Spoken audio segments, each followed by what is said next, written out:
Hermanos, vamos a reiniciar entonces o continuar el comentario bíblico.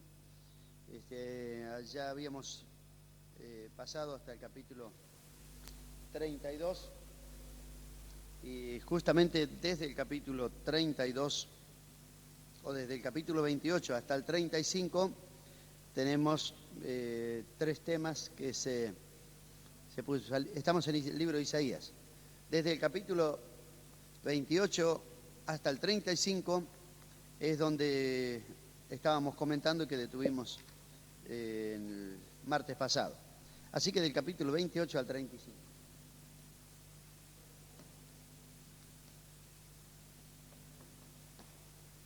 Isaías capítulo 28 al 35. Estamos pasando a grandes rasgos. Se imaginan los hermanos que 66 capítulos de la Biblia no se pueden comentar en 8 lecciones, ¿no? Entonces estamos dando panoramas generales con introducción a la investigación, para que cada uno de ustedes, haciendo unos apuntes medio rápido, durante la semana se dedique a leer con esos apuntes las cosas que se van resaltando. Así cuando usted lee el libro de Isaías, en cualquier capítulo que lea, va a tener por lo menos un panorama correcto de los temas principales. Amén. Estos capítulos del 28, estos 7 capítulos del 28 al 35, hablan de siete ayes, 7 ay, hablan el tema de la tribulación, habla tema de la tribulación, habla tema del milenio o reino o la restauración, o la restauración futura. Así que por lo menos estos tres temas principales abarca estos 7 capítulos que estamos comentando. Amén. Los primeros, los ayes, los encontramos enseguida. Retomamos el 28. Del versículo 1 al 6 habla de los ayes que venía sobre Efraín, ¿no es cierto? Ahí va a encontrar las causas por qué venían los ayes sobre ellos. Algunos motivos están más resaltados que otros, pero los dirigentes, por causa del vino y la sidra, y los sacerdotes, profetas, erraron, vieron visión errada, tropezaron en el juicio, y a causa de eso vino los juicios sobre Efraín. Tanto que el Señor llega al verso 9, 28:9, están con la Biblia, hermanos, 28:9, que el Señor llega a decir, al final, ¿a quién le voy a tener que enseñar? ¿No? Es como una pregunta que hace el Señor. Al final, ¿a quién le voy a enseñar? Porque si los gobernantes, si los sacerdotes, si los que tienen el deber de conocer la palabra de Dios no la entienden, erran ellos y hacen errar al pueblo. Porque cuando un dirigente erra, hermano, ser un dirigente, un ministro, un encargado de cualquiera de las actividades de la iglesia, no solamente del pastor, trabajar, ser dirigente de jóvenes, ser director de la escuela dominical, de lo que sea, del coro juvenil, de lo que sea, si uno erra, hace errar también a los demás. Entonces, los que van adelante son los primeros que tienen y que tenemos que tener el deber de conocer la palabra de Dios. Amén. Entonces dice, ¿a quién se le va a enseñar? Verso 9. ¿A quién le vamos a hacer entender doctrina? A los destetados, a los arrancados de los pechos, mandamiento tras mandamiento, mandato sobre mandato, renglón tras renglón, línea sobre línea, un poquito aquí, un poquito allá. Verso 13, pues la palabra de Jehová les será mandamiento tras mandamiento, mandato sobre mandato, renglón tras renglón, línea sobre línea, un poquito allí, otro poquito allá, hasta que vayan y caigan de espalda y sean quebrantados, enlazados y presos. El Señor está haciendo una pregunta, ¿no? Los sacerdotes, los profetas, los gobernantes, todos erraron, se aturdieron, visión errada, juicio errado. ¿A quién le voy a enseñar? Dijo el Señor. Porque todos estaban en estado de corrupción. Ya lo hemos leído en Isaías capítulo 1. De la cabeza hasta los pies no había cosa sana, sino herida, hinchazón y podrida llaga, ¿no? Y el Señor dijo, ¿a quién lo voy a hacer? Bueno, parece que voy a tener que agarrar los niños que recién están dejando de mamar, voy a tener que empezar con ellos a enseñarles como en la escuela, ¿no? Voy a tener que empezar otra vez desde el principio, mandamiento tras mandamiento, empezarles a enseñar otra vez a ver si aprenden lo que es vivir en el camino del Señor, ¿no? Así que este ejercicio que dice aquí en Isaías 28, verso 9, ¿a quién le voy a enseñar? El Señor está haciendo, apelando al razonamiento, que ellos mismos sean sus propios jueces. Porque si los que tenían el deber de enseñar no eran capaces de hacerlo ni de practicarlo, ¿cómo voy a hacer?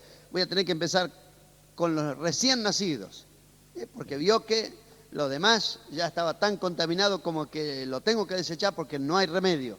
Voy a tener que empezar con los niños, como cuando uno va a la escuela, ¿no? Renglón tras renglón, línea tras línea, enseñarle a leer, a escribir, a aprender de memoria, mandamiento un poquito por acá, un poquito por allá. Y el Señor dijo, al final, esto es lo que voy a hacer porque la palabra es eso, esa enseñanza es la palabra. Es mandamiento tras mandamiento, renglón tras renglón, línea sobre línea, hasta que al final los que no obedecen van a caer, van a ser quebrantados, enlazados y presos. El juicio que iba a venir sobre ellos. Amén. Entonces tenemos del verso hasta el verso 29, tenemos los ayes sobre Judá, los pecados de Judá están también escritos, hasta llegaron en un momento haber hecho pacto con la muerte, verso 15, quisieron hacer pactos con el Seol, y a veces se hacen así, ¿no es cierto? Pactos con la muerte, no tanto como que querían llegar a tener un acuerdo con la muerte, sino con cosas que causan la muerte, dice en otras versiones o interpretaciones, y al hacerlo con cosas que causan la muerte, uno jamás va a poder hacer pactos con el diablo. El diablo nunca va a poder cumplir, ni cumplirá jamás los pactos porque es engañador, es mentiroso, ¿no? Aunque estamos estudiando la Biblia, no vamos a ir a las revelaciones o visiones, pero si son ilustrativas no viene mal contarla. La hermana que tuvo esas visiones del cielo y del infierno y contó sus experiencias, lo que el Señor le mostró, justamente en una de las visiones, ya que ella tuvo 40 visiones, que las cuenta en casi 4 horas de grabación, en 4 cassettes cuenta la revelación que el Señor le dio, la llamó a la oración y al ayuno, y le dijo, cada día que ayunes, yo te voy a dar una revelación distinta, ¿no? Así que ayunó 40 días, no 40 días seguidos, sino por la guía del Señor ayunaba un miércoles, dentro de 10 días el Señor la llamaba otra vez, volvía a ayunar otra vez, y cada vez que ayunaba el Señor le mostraba algo, y le mostró muchas cosas preciosas del cielo que nos están aguardando a nosotros, amén. También le mostró cosas terribles, le mostró distintos compartimientos en el infierno, había tremendas, distintas clases de tormento para distintas clases de personas, porque dice la Biblia que el Señor pagará a cada uno según sus obras, ¿no? Y aunque la condenación eterna es para todos los impíos, sin embargo había distintos grados de sufrimiento. Y entre ellos, los que cuentan con lujo de detalle y que impactan terriblemente, uno es sobre los que predicaban la palabra, hermanos que servían y tenían y vivían en pecados ocultos y que se desviaron de la fe. La revancha del diablo, la venganza del diablo era terrible con ellos, el sufrimiento era tremendo, ¿no? Y muchos eran predicadores que habían abusado de la gente y de la fe y de los hermanos y del dinero, y le pedían, cuando pasaba la hermana y el Señor estaba con ella, le iba mostrando, le pedían al Señor, Señor, sacanos de aquí, vamos a enseñarle la verdad a la gente. Y el Señor le decía, ustedes ya tuvieron su oportunidad, ahora ya es demasiado tarde. Y gemían y pedían por favor al Señor que lo saque, pero ya había pasado, ¿no? Eso le impactó mucho y escucharlo es muy impactante, no tan sencillo como yo lo cuento. Y el otro era un lugar donde estaba lleno de hechiceros, curanderos, curanderas que habían hecho pacto con el diablo, ¿no? Para que el diablo le diera poderes para psicología, curanderismo y tantas cosas. Y ellos le reclamaban a Satanás, tú nos dijiste que nos iba a dar esto y esto. Y dice que se oían carcajadas tremendas, terribles, burlonas de Satanás, y ustedes me creyeron y se burlaba de ellos. Esta es la recompensa que le voy a dar. Y salía tremendo fuego que los abrazaba y se oían los chillidos de las almas, ¿no? Bueno, Satanás siempre ha sido y es padre de la mentira, el engañador. Nunca va a cumplir, jamás cumplirá lo que él promete. El único que cumple lo que nos ha prometido es Jesucristo el Señor, amén. Pero parece que habían hecho pactos de ocultismo, y hay gente que ha hecho pactos de ocultismo. A mí me ha tocado a través de los años de ministerio tratar casos de personas que han hecho pactos con distintas clases de ídolos, pactos hasta con Satanás, hasta pactos de sangre, muchos tipos de pactos, perdón. Y recuerdo especialmente, me quedó muy impactante una muchacha que me dijo, yo no puedo ser salva, dijo llorando. El Señor nos había dado un mensaje precioso en una campaña y muchísimas almas se entregaron, pero ella dijo, yo nunca voy a poder ser salva, dijo, porque yo hice un pacto, le di mi alma al diablo, dijo, una noche, un viernes a las 12 de la noche, le di mi alma al diablo a cambio de esto y lo otro y de ciertos poderes que ella pretendía que un día iba a ejercitar. Y dijo, yo nunca voy a poder ser salva porque yo le entregué mi alma al diablo. Y con la escritura en la mano le demostré que nadie puede hacer un pacto con algo que no le pertenece, ¿no? No puede. Como si alguno de ustedes le dijera a otro, bueno, haceme ese favor y yo te regalo un equipo. Así, no puede, hermano, sí, los equipos son de la iglesia, ¿no es cierto? No puede hacer un pacto con algo que no le pertenece. Yo le demostré por la escritura que el Señor dice, mías son todas las almas, dijo, ¿no? Así que le dije, usted hizo un pacto con algo que no le pertenece, dije, ¿no? Ahora mismo va a renunciar a eso, y si viene el diablo a reclamarle, no, pero vos hiciste un pacto, el alma, no, anda a pedírsela al dueño, yo ya se la entregué al dueño, es Jesucristo el Señor te va a dejar libre, ¿no? Y gracias a Dios, hermano, pude ver con gozo que aquella muchacha se entregó al Señor de todo corazón, le entregó su alma al Señor y el Señor hizo una obra de liberación maravillosa, ¿no? Y hay muchas clases de pacto, pero nosotros estamos en el nuevo pacto de Dios con los hombres, amén. Gloria a Dios. Pero ellos dejaron el pacto del Señor. Repiten los pecados hasta el versículo 23. Hay una repetición de pecados con advertencias intercaladas, como el verso 20, que cuando Dios comience a castigar, la cama será corta para poder estirarse y la manta estrecha para poder envolverse. Son figurativas las expresiones que el hombre no podrá escapar, No podrá escapar, verso 22, no os burléis para que no os aprieten más vuestras ataduras, ha dicho el Señor Jehová de los ejércitos. Estad atento, oíd mi voz, entended mi dicho. Verso 24, 28, 24. El que ara para sembrar, ¿va a arar todo el día? Bueno, rompe, quiebra los terrones de la tierra. Cuando igualó la superficie, ¿qué hace? Siembra el eneldo en un lado, el comino en otro, el trigo en otro lado, la cebada en otro lado, la avena en el borde. ¿Por qué hace eso? Porque tiene una instrucción. Dios le instruye y le enseña lo recto. Que el eneldo no lo va a sembrar junto con el trigo porque cuando llega el momento de cosechar no es lo mismo. Ni a uno de alguna manera se le arranca el fruto y a otro de otra. Usted si quiere cosechar higo, no va a agarrar un palo y darle un garrotazo al higo como para voltear una nuez, porque entonces lo va a hacer pedazo. Entonces la forma de cosecha no es la misma. Con un palo se sacude el eneldo, el comino con una vara y el grano de trigo con la rueda de la carreta, como dice aquí. No, porque si no lo va a despedazar todo. Cada uno tiene su forma.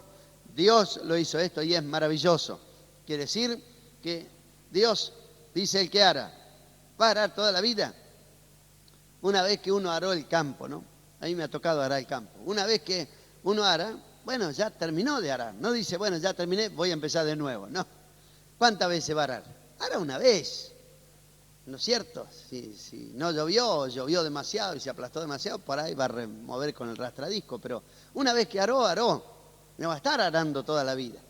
Y cuando siembra la semilla, la siembra en el lugar adecuado para que dé fruto. Y según el terreno se siembra la semilla. En nuestro país tenemos la bendición de tener una riqueza tan grande que se puede cosechar de todo, trigo, algodón, arroz, de todo. No es como en la China que hay tantos lugares pantanosos que casi lo que comen y cosecha únicamente es arroz, ¿no? No, tenemos la bendición de tener distintos tipos de terreno. Y la sabiduría hace que se siembre la semilla adecuada al terreno. Esto es lo que Dios le estaba diciendo a ellos. Ustedes aran, ustedes siembran, ustedes cosechan, tienen sabiduría para hacer todo eso. ¿Quién le dio esa sabiduría? Yo le di la sabiduría al hombre cómo sacarle el provecho y el fruto a la tierra. Y yo que le di sabiduría, ¿no voy a saber si ustedes eran o no eran la tierra capaz de dar fruto? Yo ya haré, sembré, estaba esperando algo, como lo dice en el capítulo 5. Yo sembré vides escogidas, estaba esperando fruto. Pero ¿qué sucedió? Me salieron uvas amargas. Pero ¿cómo puede ser si sembré buena semilla que los frutos sean amargos, no? Apelando al razonamiento y al juicio de ellos mismos.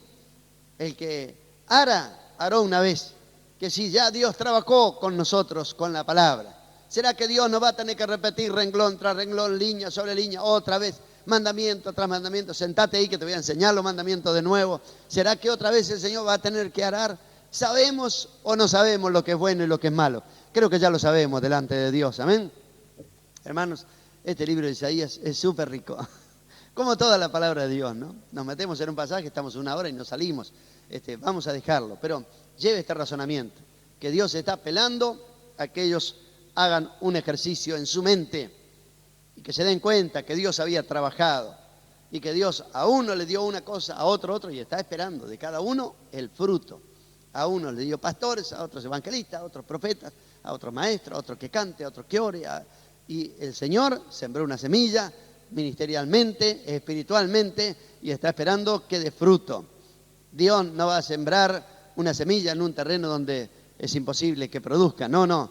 Si a usted le dio una carga al Señor, esté seguro que va a darle lo necesario para que dé fruto con esa carga. Entonces, miremos esta bendita palabra de Dios. El que ara toda la vida va a arar, no. Ya el Señor le habló una vez, usted ya sabe lo que tiene que hacer, no espere que le hable 2, 3, 4, 5 veces. Ya le habló el Señor. Ya sembró la semilla. ¿Cómo está la semilla? Se está secando, está brotando, está creciendo, está dando fruto. Gloria a Dios, hagámoslo para la gloria del Señor. Amén. Así que las serias advertencias que vinieron. En el capítulo 29, del 1 al 14, hay sobre Ariel, bueno, es el nombre simbólico de la ciudad de David, de Jerusalén, ¿no? Juicio contra la ciudad, juicio contra los enemigos, también lo tenemos, no solamente el juicio sobre la ciudad, sino contra los enemigos. Porque versos 9, 8, es un verso largo, el verso 8, está entre los 3 versículos más largos. Sucederá que como el que tiene hambre y sueña y le parece que come, pero cuando despierta su estómago está vacío, o como el que tiene sed y sueña y le parece que bebe, pero cuando despierta se halla cansado y sediento. Así será la multitud de todas las naciones que pelearán contra el monte de Sión. Es el juicio que el Señor va a hacer contra los enemigos, ¿no? Que para ellos será como un sueño conquistar la tierra prometida y todo eso, pero que todo eso no era la fortaleza de la mano de ellos, no era una realidad. Lo que era la realidad era que Dios permitía el castigo de aquel pueblo desobediente, no era que las naciones eran tan poderosas. Y eso es lo que quiero decirle también, hermano, para que nosotros aprovechemos las lecciones de este libro. Cuando el enemigo nos toca o hay un azote sobre nuestra vida, no es que el enemigo es más poderoso que Dios y que Dios no tuvo capacidad de cuidarnos. Nunca se le cruce eso por la cabeza. Sepa que no hay poder más grande que el poder de Dios. Amén. Dice en Lamentaciones, en el libro de Lamentaciones, creo que es capítulo 4, que el Señor no aflige ni entristece voluntariamente a los hijos de los hombres. Que cuando Dios lo aflige o le entristece o permite un azote, hay razones. Nosotros no la vemos. Pobre hermano, qué lucha que está pasando, que esto, que lo otro. Tranquilo, hermano, que Dios sabe lo que está haciendo. Amén. Gloria a Dios. Así que nunca se nos vaya a cruzar que de repente, pero Dios no me guarda, pero Dios, ¿qué pasó? ¿No tuvo poder? ¿Será que el diablo le ganó en la pulseada al Señor? No. Es esta la realidad. Que había tanta desobediencia que Dios, como decir, le abrió la tranquera al enemigo para que entre y ejecute los juicios. Pero eso que ellos pensaban que eran poderosos es como un sueño. Nunca va a ser una realidad. La realidad es que Dios maneja todas las cosas y cuando permite al enemigo que toque algo es porque el problema está en nosotros, ¿no? Que Dios nos ayude, hermanos, a ser fieles al Señor. Amén. Gloria a Dios. Tenemos del versículo hasta el versículo 14 toda esa misma explicación. Tenemos del 15 al 24 ahí de lo que es ahora el Líbano. Restauración en 6 partes, del versículo 17 al 19. la redención o restauración de Israel. Por eso les decía, hermano, que en estos capítulos 28 al 35 tenemos estos tres tipos de mensajes que están entremezclados. Los ayes, la tribulación que vendría a causa de la desobediencia y también las promesas de restauración luego de aquella purificación a través también del castigo, ¿no? Capítulo 30, entonces vamos. Si alguno piensa que en su desobediencia podría escapar de la mano del Señor. ¿Qué dice? Capítulo 30, verso 1. Ay de los que se apartan, dice Jehová, para tomar consejo y no de mí, para cobijarse con cubierta y no de mi espíritu, añadiendo pecado a pecado, que se apartan para descender a Egipto y no han preguntado de mi boca, para fortalecerse con la fuerza de Faraón y para poner su esperanza en la sombra de Egipto. Ahí vienen los ayes de los que se apartan para descender a Egipto. A veces creyentes que tienen problemas, dificultades, empiezan a andar mal, y dice, bueno, mejor me voy a ir al mundo, hay muchos problemas, me voy al mundo, ¿no? Dice, hay de los que no aceptan la disciplina de Dios, de que no aceptan los moldes de Dios, hay de los que vuelven al mundo. Egipto, símbolo de esclavitud, Faraón es símbolo del enemigo, del diablo, los ejércitos de los demonios. Hay de los que descienden a Egipto para consultar, y estamos en ese tiempo tremendo, hermano, ¿no? Por eso la Biblia es tan actual, por eso dijo el Señor, el cielo y la tierra pasarán, pero mi palabra no pasará. Hoy tenemos cantidad de creyentes leyendo el horóscopo, mujeres grandes ya de años en el camino del Señor, por ahí no resisten la tentación de que alguien le adivine la suerte o le mire la mano o le lea las cartas. Y hay un porcentaje de creyentes incrédulos, le llamo yo, ¿no es cierto? Que los creyentes ateos, como dijo un pastor, de que viven como si Dios no existiera, ¿no? Están en nuestros cultos, pero por las dudas van al curandero. Están en los cultos, por las dudas se lee el horóscopo, ¿no? Hermanos, no tenemos nosotros a quién consultar, hermano. Yo recuerdo cuando estuve en Centroamérica, allí con la esposa de un pastor misionero, no sé si les conté ese testimonio, ella tenía una llaga tremenda en su pierna, le producía una depresión, estaba en desánimo, tuvo casi 3 días encerrada que no salía de su pieza cuando yo llegué, y un día el pastor no dio más, me dijo, una carga tremenda, hermano, mi esposa, no sé lo que le pasa.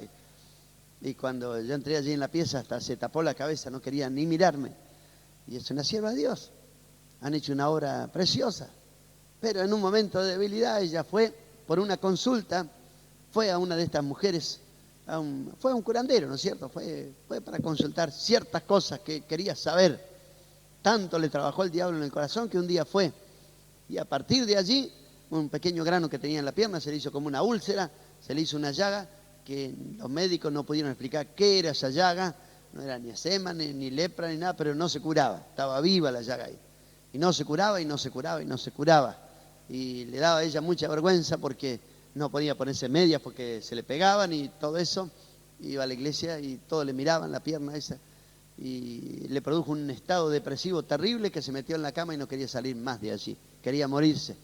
Y despacito estuve saludándole, hablando con ella, orando y pidiéndole al Señor que me dé gracia para hablar. Finalmente ella me dijo, abrió su corazón y me dijo, porque yo le dije, hermana, ¿usted sabe la razón por la cual está esa llaga ahí en la pierna? ¿Usted sabe la razón? Ya oró al Señor para que el Señor le diga por qué está la llaga, porque tengo que decirle la verdad, hermana, usted lo conoce. Dice que el Señor hace la llaga y el Señor es el que la cura. Así que ya le preguntó al Señor por qué está esa llaga ahí. Y al final la hermana tuvo que decir, hermano, sí, hermano, yo sé por qué está la llaga ahí. ¿Qué pasó, hermana? Y tenía unas dudas. Y fui y consulté, dijo, con un curandero, y a los pocos días me salió esta llaga y no hay forma de curarla. Bueno, la confesión, el arrepentimiento, el cambio de nuestro modo de pensar produce liberación. El Señor hizo la obra con ella, hermano. Pero hasta que no confesó el problema dónde estaba, no hubo liberación, ¿no? Y cuántos creyentes, hermano, no pueden tener victoria y no pueden tener victoria porque hay algo por allí tapadito, ¿no? Van juntando basura en un rincón del corazón. Yo, como en todas las casas hay un rincón donde se tira, bicicletas rotas, carretillas, todo se va tirando, y llega un día que o lo limpia o le ocupa casi medio terreno, ¿no? Bueno, así es el corazón del hombre, ¿no? Va juntando chatarra, pero no podemos llamar hermano Biasi. La sangre de Cristo tiene poder para limpiar, amén.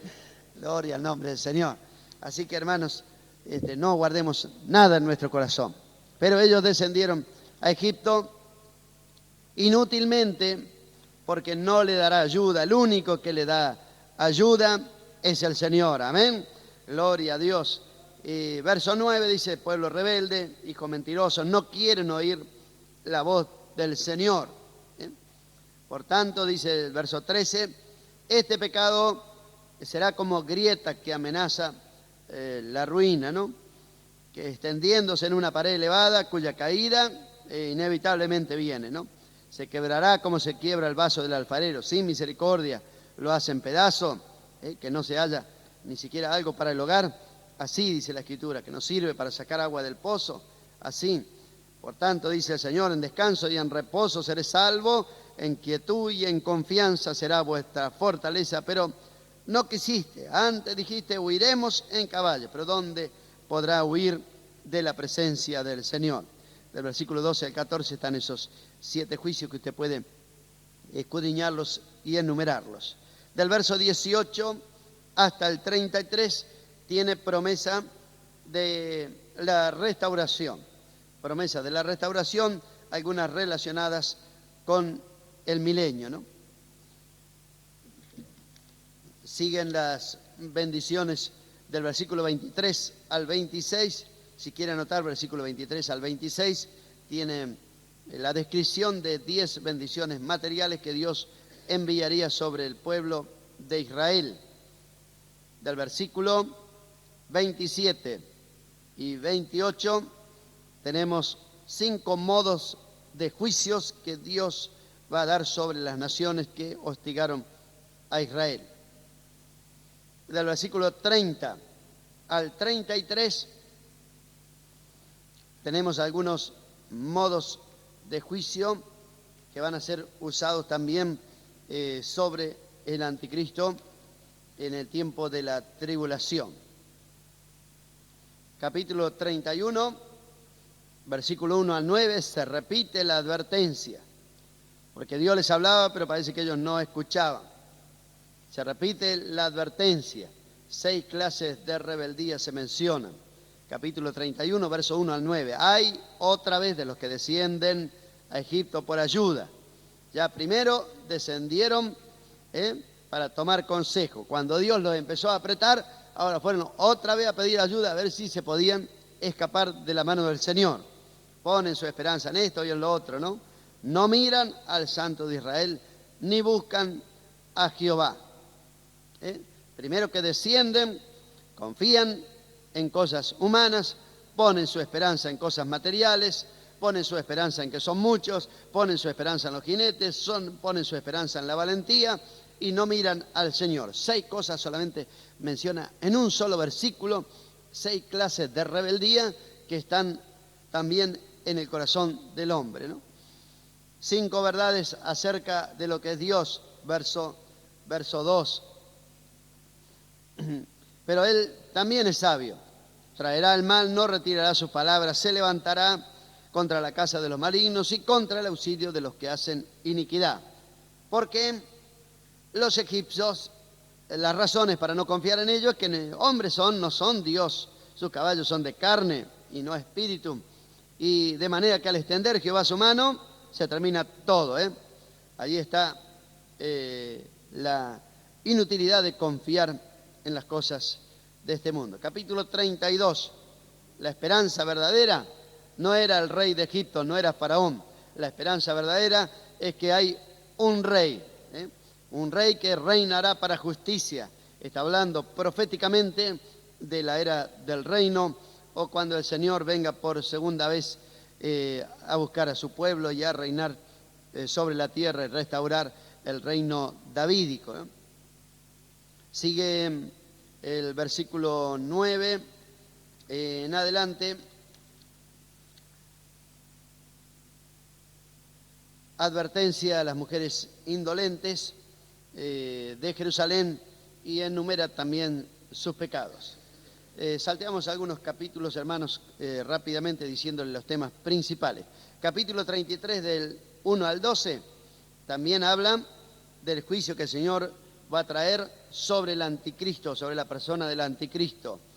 Todo lo que Él va a hacer, los desastres que va a hacer, pero que Él mismo no va a poder escapar del juicio de Dios. Menciona los éxitos que va a tener en sus estragos, pero que cuando Él quiera acordar también Él va a ser juzgado, y la promesa de restauración con la llegada de Jesucristo. Versículos, capítulo 34, capítulo 30. El mundo y todo lo que produce, todo, y el Señor airado contra todas las naciones, verso 2, indignado contra el ejército de ellas, la destruirá y las entregará al matadero. Hay una descripción bastante grande con algunos versículos que habla de la higuera y qué va a suceder con sus hojas y todo eso, el juicio que el Señor va a enviar en aquel tiempo sobre las naciones que se reunieron para pelear contra Jerusalén. Así que ahí tiene del 13 al 17 una descripción del reinado del Mesías, del 1 al 17 la descripción del Armagedón, y en el capítulo 35 el milenio o el reino nuevamente descrito. Amén. Ahí tenemos que se alegrará el desierto, la soledad, el yermo se gozará y florecerá como la rosa. Parte de esto ya se está cumpliendo, ¿no? Que va a florecer el desierto. Ustedes saben que aquel hombre, el primer ministro de Israel, que se llamó Ben Gurión, fue el que tuvo la visión de sembrar en el desierto, ¿no? Y parecería una locura, porque ¿quién va a sembrar en el desierto? Es una locura, ¿no? Sin embargo, para cumplimiento de la palabra de Dios, esta promesa, el capítulo 35, ya literalmente tiene su cumplimiento, hermano, ¿no? Cualquiera que puede ver fotos de antes del tiempo de la restauración de Israel, del Estado de Israel, va a ver extensas zonas de Palestina que eran desiertos, donde no crecía absolutamente nada. Pero ellos hicieron su trabajo, tuvieron fe en la promesa de Dios y empezaron con riegos artificiales, empezaron con fertilizantes, y el agua era tan escasa que taparon los caños con la escasa tierra mezclada con arena, los taparon, hicieron agujeritos, y sobre esos agujeritos donde brotaba la humedad, tampoco regaron porque la sequía era tan grande que se iba a chupar todo el agua y no iba a florecer, pero hicieron agujeritos en los caños y fueron plantando plantitas arriba de esos agujeritos. Y hoy, si usted ve los bosques, los sembrados, las tremendas extensiones que están siendo cultivadas, usted no va a creer que si pone la foto de unos años atrás va a decir, no, esto puede ser de África, de otro lado, pero no puede ser de ahí. Sin embargo, el desierto ha florecido, ¿no? Se cumplió la palabra del Señor. Amén. Así que todo esto tiene solamente el anticipo, ya que en la venida del Señor todavía va a producir el cambio final. Verso 8, verso 9, donde no van a pasar inmundos por allí. El que esté en este camino, por torpe que sea, no se extraviará. No habrá allí león ni fiera subirá, ni se hallará, porque allí van a pasar los redimidos. Volverán a Sión con alegría y gozo perfecto en su cabeza, y tendrán gozo y alegría, y huirán la tristeza y el gemido. Amén. Hace un paréntesis para la invasión de Asiria, que era lo que también estaba profetizado, y palabras de consuelo en el capítulo 40 sobre lo que iba a venir después de la cautividad. El Señor consuela en el capítulo 40 de que haría, con un paréntesis sobre la enfermedad de Ezequías y aquel mensaje tremendo que el Señor le da como señal cuando le dice ordena tu casa porque morirás y no vivirás, que la vida y la muerte están también en las manos del Señor, ¿no? La enfermedad, la sentencia, capítulo 38, versículos 2 y 3, la oración y el arrepentimiento cambia todas las cosas, ¿no? Una oración hecha con un verdadero arrepentimiento puede detener y cambiar aún los más tremendos juicios de Dios, ¿no? Lo que venía sobre Ezequías no era un poquito de enfermedad, no era un poquito de desánimo, lo que venía sobre Ezequías era una sentencia de muerte. Ordena tu casa, morirás, no vivirás. Estaba firme el mensaje. Cortito, sintético, terminante. Pero el verdadero arrepentimiento y la oración volvió su rostro a la pared y oró a Dios.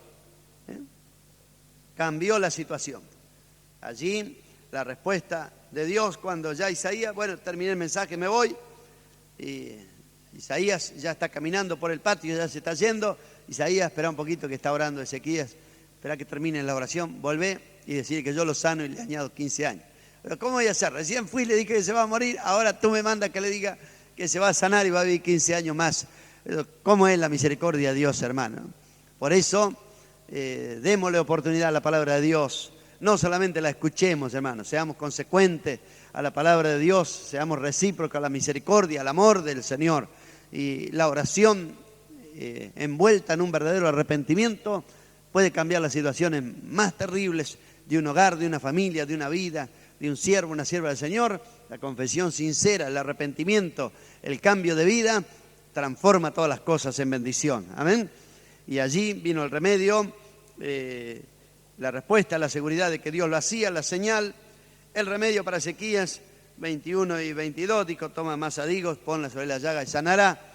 Bueno, algunos usan este versículo también para el fanatismo de los que no quieren tomar remedio, ¿no? A mí me sana el Señor y nada más.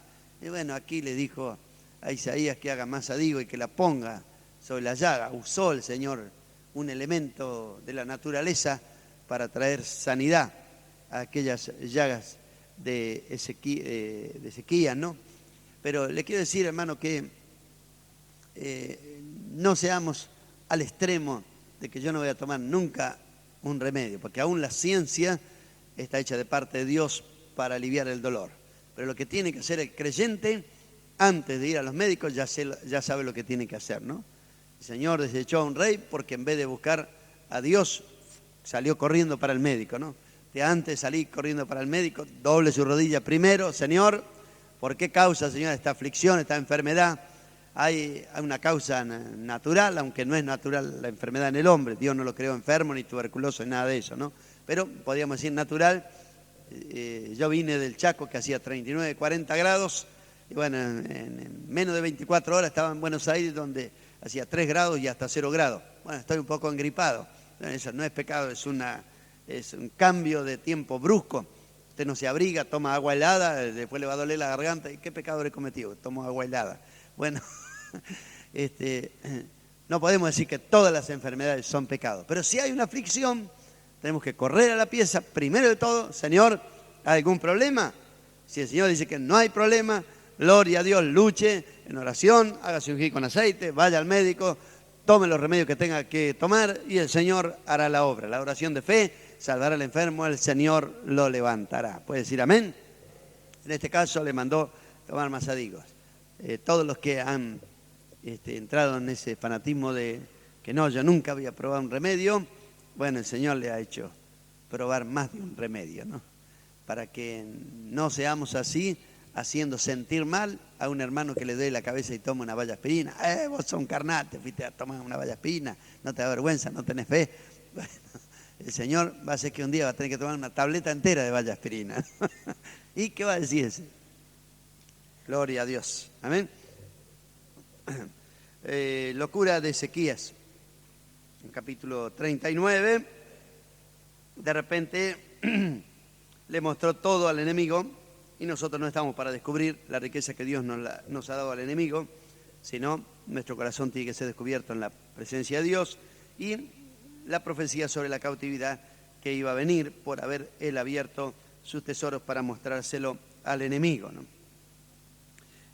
Capítulo 40 es el libro de la consolación. Aquí comienza el capítulo de la consolación y la promesa de restauración futura y la grandeza de Dios la tiene desde el verso 12 en adelante. ¿Quién midió las aguas en el hueco de su mano? Los cielos con su palmo, parece que Dios medía, ¿no? Con 3 dedos juntó el polvo de la tierra, pesó los montes con balanza y con pesas. ¿Quién le enseñó al Espíritu de Jehová? ¿Quién le aconsejó? ¿A quién le pidió consejo para ser instruido? ¿Quién le enseñó la ciencia o sabiduría? Las naciones, ¿cómo le son?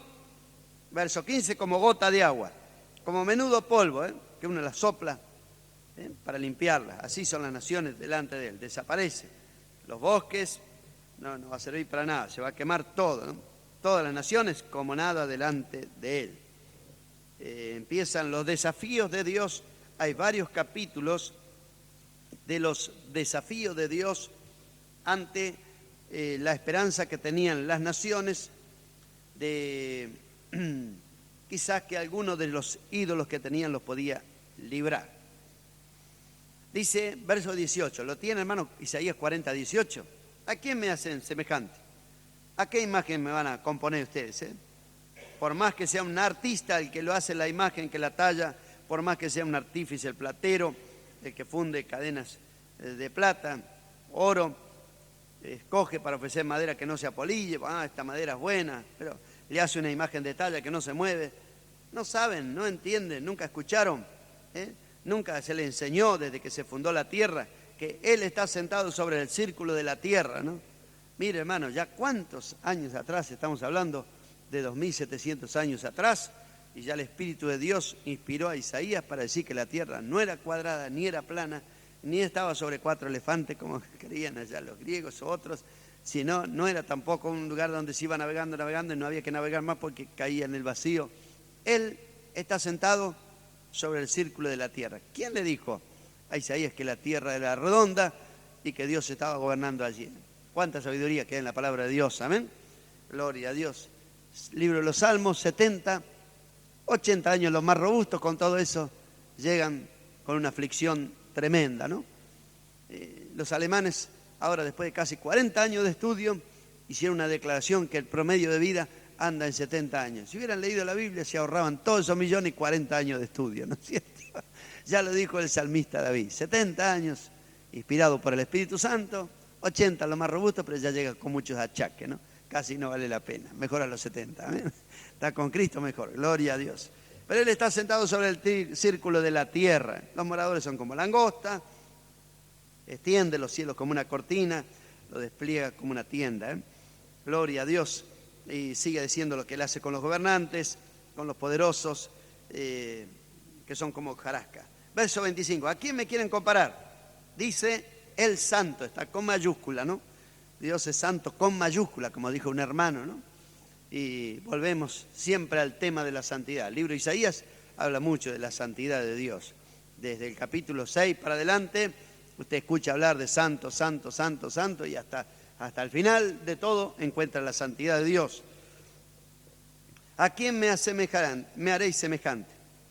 Mirad, ¿a quién creó todas estas cosas? Él saca y cuenta a su ejército, lo llama por su nombre. Ninguna faltará, tal es la grandeza, la fuerza de su poder. Verso 28, ¿no habéis sabido, no habéis oído al Dios eterno Jehová, el cual creó los confines de la tierra? No desfallece, no se fatiga con cansancio, su entendimiento no hay quien lo alcance. Aún este versículo habla de la omnisciencia de Dios. Él da fuerza, todo, ¿eh? Dice, sigue diciendo todavía todo el capítulo siguiente, la seguridad que tenemos en el Dios en quien confiamos. Verso 6, cada cual ayudó a su vecino, el hermano dijo, fuérzate, el carpintero animó al platero, el que alisaba con martillo al que batía en el yunque, dijo, buena está la soldadura. No lo criticó, no dijo la soldadura está media floja, le voy a meter unos clavos para que quede más firme, no. Está buena la soldadura, pero la firmó con clavo, ¿no? A veces usamos mucho, demasiado la crítica, ¿no? Pero qué bueno que aquí vemos la colaboración de unos y otros en la obra de Dios, porque el que nos llama para servirle es el Señor. Dijo, mi siervo eres tú, no te deseché, no temas, yo estoy contigo, no desmayes, yo soy tu Dios que te esfuerzo. Todos los que se enojan contra ti, el Señor los va a avergonzar. Verso 12, promesa para los que sirven, ha sido escogido por Dios, están sirviendo al Señor, que van a buscar a los que tienen contienda, no lo van a hallar, como cosa que no es como nada aquellos que te hacen la guerra. Usted tiene personas que le hacen la guerra, hermano, en la familia, tiene personas, a veces hasta en la iglesia hay algunos que le hacen la guerra, ¿no? Siempre hay algunos que nos hacen la guerra. Pero ¿qué dice la Biblia? ¿Cuál es la promesa? Si usted está haciendo la obra que tiene que hacer, del carpintero, platero o trabaja en el yunque, no sé cómo es, no sé qué obra lo llamó el Señor, pero si usted está haciendo la tarea que el Señor le llamó, el Señor le promete que serán como nada, como cosa que no es, aquellos que te hacen la guerra. Amén. Siempre va a encontrar quién le hace la guerra. Ya a menudo recibo quejas, hermano. Ese hermano, yo no sé, me hace la guerra, hermano. Bueno, no le hagamos la guerra, hagamos la paz. Amén. Yo soy tu Dios que te sostiene de tu mano derecha y te dice, no temas, yo te ayudo. ¿Por qué? Porque somos una cosa grande. No, no tengas miedo, gusano. Gloria a Dios. Amén. Yo soy tu socorro. Amén. Qué lindo que aunque somos como gusanitos, pero Dios nos tiene en cuenta en su presencia. Amén. Gloria a Dios. Dios reta y desafía a los falsos dioses. Advierte a aquellos que presenten pruebas. Dice el rey de Jacob, verso 21. ¿Lo encuentra? Que anuncien lo que está por venir, para que sepamos todo lo que va a pasar. Que den las nuevas para que sepamos que vosotros sois Dios. Haced o bien o mal para que por lo menos tengamos algo que contar y nos maravillemos. Aquí soy como nada, vuestras obras, vanidad, abominación, es el que os escogió. Verso 26, ¿quién lo anunció desde el principio para que lo sepamos? O de tiempo atrás y diremos, esto es justo. Ciertamente no hay quien anuncie, sí, no hay quien enseñe, ciertamente no hay quien oiga vuestras palabras. Yo soy el primero, el que ha enseñado estas cosas a Sión y Jerusalén, daré un mensajero de alegres nuevas. Miré y no había ninguno. Pregunté estas cosas, ningún consejero hubo. Les pregunté y no respondieron palabra. He aquí todos son vanidad y la obra de ellos nada. Viento y vanidad son sus imágenes fundidas. Amén. Gloria a Dios. Es el desafío que el Señor hace. Todas las obras de los hechiceros ocultistas están basadas más o menos en palabras sí. Aún los que la ciencia que trata de ridicularizar los pasajes de la Biblia usan todas estas palabras. Y ahora que se las digo, usted va a prestar atención cuando hablan, entonces va a decir, es cierto, ¿no es cierto lo que se está hablando de la palabra de Dios? Ellos usan nuestros profesores, los profesores de nuestros hijos, que uno los honra tanto y le manda un regalo para el Día del Maestro. Hoy el Día del Maestro nos enseñan que la palabra de Dios es mentira, que no es verdad, que Dios creó al mundo, que el hombre desciende del mono, que esto, que lo otro, y que quizá, probablemente, y que hay posibilidad de que haya ocurrido. Son todas las palabras que sostienen las teorías. Quizá, probablemente, posiblemente, pudo haber ocurrido. Todas palabras que sí, pero que no. Son todas palabras que están basadas o levantadas sobre la arena. Nunca van a decir, en el principio creó Dios los cielos y la tierra. Es algo afirmativo, rotundo, terminante.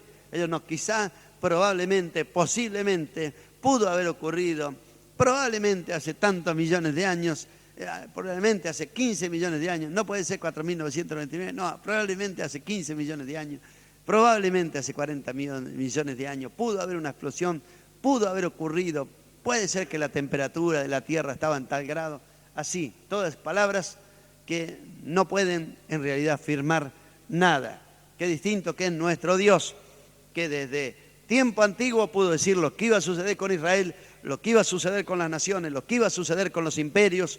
Cuando estudiemos el libro de Daniel no podremos más que maravillarnos en el cumplimiento exacto de la palabra de Dios en cuanto a los imperios mundiales, en cuanto a las naciones y en cuanto a Israel.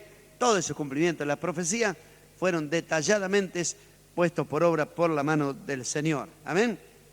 Aún si usted toma el horóscopo, puede tomar un horóscopo, está escrito por medios espiritistas, por ocultistas, así que los creyentes no deben consultar el horóscopo, solamente estoy dando un ejemplo, así que no tenemos que mirarlo ni para ejemplo. Pero si usted mira, le dice, este es un día propicio para tal cosa, no es que usted no le dice haga tal cosa que esto le va a suceder así, así, así. Es propicio para el amor, propicio para ponerse de novio, le aconsejo que no haga tal viaje, todas cosas que están dando vuelta por allí, por el aire. Nuestro Dios es el único que le dice la verdad. Usted escucha hablar a los ocultistas, están en los mejores horarios, en la televisión, en los informativos, a la hora del mediodía, cuando está mucha gente escuchando y viendo, ninguno le dice al alma que pecar esa morirá. No le dice arrepiéntase de su pecado, porque le voy a decir algo que sí se va a cumplir. Si usted no se arrepiente de su pecado, va a terminar perdido eternamente en el infierno. Ese porvenir no se lo dice, ¿no?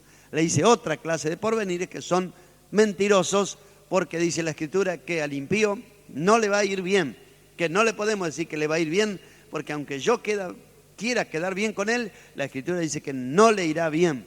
Entonces, esos pronosticadores de falsas proposiciones no son como nuestro Dios. Nuestro Dios sí ha dicho la verdad en este libro. Estamos a punto de llegar al capítulo 53, que pudo anticipar 700 años antes la venida del Mesías, los sufrimientos, las glorias que vendrían tras ellos. Amén.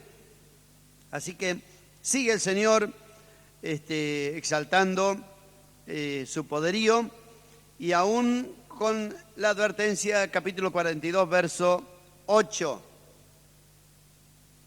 Pero no esta cultura que tenemos de Dios o es de Jesús. Yo no tengo ídolos, dice algunos, yo no tengo ídolos de la macumba, yo tengo a Jesús. Mire lo que dice: yo Jehová, este es mi nombre, y a otro no daré mi gloria, ni mi alabanza a esculturas. Así que no podemos hacer esculturas, tampoco ni aún del Señor, ni de Dios, ni de ninguna de esas cosas, ¿no? Por empezar, no podemos hacer esculturas de Dios. No importa que Miguel Ángel haya pintado un viejito canoso, de barba y de mirada fuerte, penetrante. No, Dios es espíritu y nadie va a poder pintar un espíritu, ¿no? Lo que fue revelado de Dios fue hecho carne, es Jesucristo el Señor. Cuando lo vimos, vimos su gloria como unigénito del Padre, ¿no? Lleno de gracia y de verdad. Pero dice la Escritura que no podemos pintar a Dios, ni hacer una imagen, ni una escultura de Dios, por más que lo imaginemos, o alto, viejo, o con cabello blanco, como sea, no podemos hacer eso, ¿eh? No voy a dar mi gloria, alabanzas. Sigue todavía que Israel, a pesar de todo eso que Dios le dice, todavía no aprende. Verso 18, son sordos, ciegos, no miran bien, ¿eh? ¿Quién ciego como mi siervo, no? ¿Cuándo atenderán? Capítulo 43. Yo soy el único redentor, yo soy el creador, no temas, yo te redimí, yo te puse nombre. Sobre cada una de estas palabras tenemos preciosas explicaciones. Pero sobre la palabra redención, yo te redimí, quiere decir yo pagué un precio, como alguien que quedó endeudado y quedó en garantía y no se pudo redimir. El Señor dice, yo te redimí, pagué el precio para rescatarte, mío eres tú. Promesas que no importa si es el agua, si es río, si es fuego, no importa, el Señor promete liberar de todos ellos. Amén. Verso 6, la restauración futura de Israel. No temas, porque del oriente traeré tu generación, del occidente te recogeré, diré al norte de acá y al sur no te detenga, traeré de lejos a los hijos, de los confines de la tierra, porque para gloria mía los he creado, los formé y los hice. Así que todo esto es el cumplimiento de la palabra de Dios aún sobre Israel. Verso 9, la convocación de Dios a naciones y a pueblos, que ¿quién de ellos puede dar la buena nueva, la nueva de esto? Ninguno, que presente el testigo.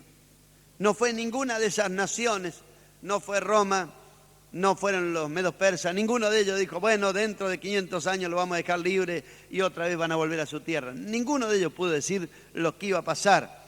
Pero el Señor fue el que dijo que Israel iba a estar de nuevo en su tierra. No importa cuánto tiempo pase, que Dios iba a dar la orden y hasta de los confines de la tierra. Y nosotros estamos en los confines de la tierra, hermanos, si no lo sabe, estamos y tenemos la ciudad más austral del mundo, ¿no? Tenemos nosotros. Así que estamos en lo último de la tierra. El Señor dijo que hasta de ahí iba a dar la orden para que los judíos vuelvan a Palestina. Y no es un secreto que cientos, miles de judíos, aún de nuestro país, aún conocidos nuestros, tenemos que han vuelto a la tierra de Israel. Así que este cumplimiento de la palabra de Dios es literal. Amén. Qué maravilla esto, hermano. Gloria a Dios. Verso 10, vosotros sois mis testigos, dice Jehová, mi siervo a quien yo escogí. Así que el Señor dice a Israel vosotros sois mis testigos. De acá se basan, en este versículo se basan los llamados testigos de Jehová, que en realidad habría que decir falsos testigos de Jehová, porque no son testigos de Jehová, ¿no? Se autodenominan testigos de Jehová. Pero esta palabra, vosotros sois mis testigos, dice Jehová, los testigos de Jehová, verdaderos, lo tenemos que aplicar a Israel. Versos 11 y 12. Yo Jehová, fuera de mí no hay quien salve. Yo anuncié y salvé e hice oír, y no hubo entre vosotros Dios ajeno. Vosotros pues sois mis testigos, dice Jehová, que yo soy Dios. Amén. Sabemos que Israel está allí en el centro de la tierra, ¿no? En Oriente, en Medio Oriente. Y quizá va a entender por qué el odio de la gente hacia los judíos, ¿no? O hacia el pueblo judío. No odian a árabes, no odian a egipcios. Si alguna nación tiene un poco de odio contra otra nación, son rivalismo de idiosincrasia nomás, pero no es odio mundial, ¿no? Pero ¿por qué el odio mundial? En todas partes de la tierra hay gente que odia a los judíos y que quiere que se exterminen y los maldice, judío esto y esto, aquello, otro que no podemos repetir, ¿no? Y los maldicen y los desprecian y todo eso. ¿Por qué? Nosotros no debemos hacer eso porque nosotros somos el Israel espiritual.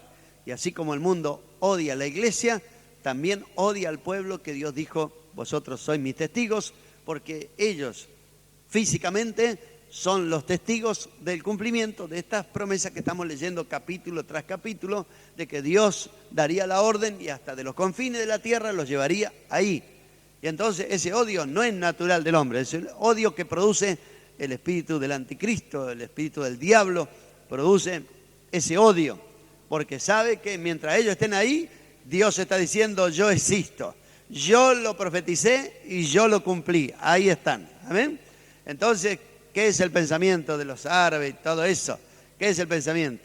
Usted lo sabe bien, es borrar a Israel del mapa, ¿no? Que Israel vuelva a sucumbir y que no sea más nación. Este es el pensamiento del espíritu del anticristo, borrar a Israel del mapa.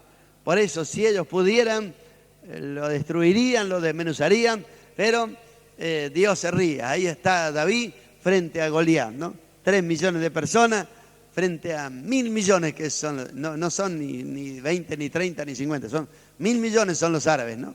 Fíjense qué cantidad, hermanos, que hay, ¿eh? Hay 997 personas por cada uno, ¿no? Así que mire cómo es, hermano. Sin embargo, no pueden, porque el Señor dijo que los iba a plantar ahí, que los iba a traer de los confines de la tierra, y así lo ha hecho el Señor. Ellos son los testigos de que Dios existe, que es poderoso, porque después de casi 2.500 años, el Señor cumplió la promesa de traerlos de nuevo a su tierra y plantarlos allí. Cuando hablamos de Israel, hermano, es un gozo para nosotros ver el cumplimiento de la profecía. ¿Qué Dios hay como nuestro Dios que pudo hacer cosas semejantes? Y las que va a hacer todavía. Amén. Gloria a Dios. Por eso esta promesa o esta palabra no la podemos aplicar a la iglesia. La iglesia en este momento de esta profecía ni existía, ¿no es cierto? Solamente existía en la presencia de Dios, ¿no?